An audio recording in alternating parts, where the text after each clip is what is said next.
How's it going, everybody? Adrian Simple here from the Gaming Observer for Monday, September 2nd, 2019. TheGamingObserver.com for links and a transcript. Today's a day of controversies, which have seemed to spark over the last week. Let's take a look.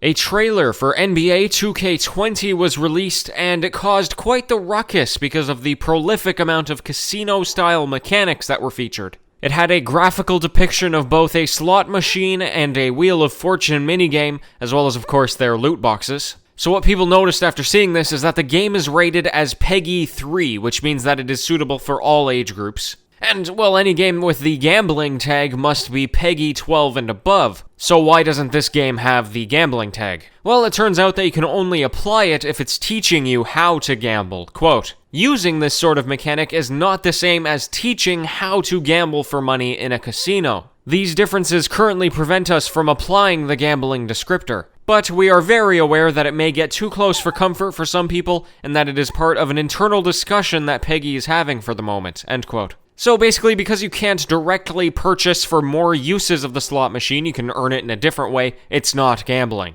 Of course, this seems absolutely ludicrous. It's still a predatory process that shouldn't be put in front of children. Obviously, we'll see what comes out of this, but I hope some changes are made, at the very least for the rating of the game.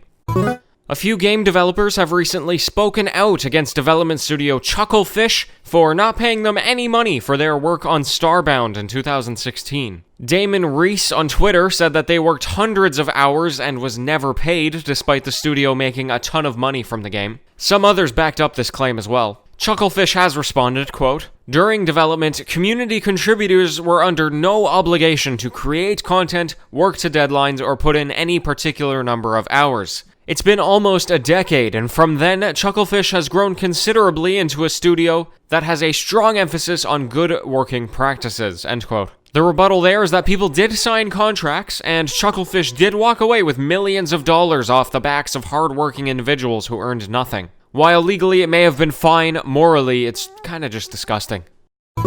Folks, I was considering doing a segment on the swath of sexual harassment allegations that were made against some game developers over the last week, but unfortunately I just don't think I can give it the care and attention it deserves right now. Nonetheless, I want it to be known that I fully support the victims who have come forth. Thank you so much for your bravery.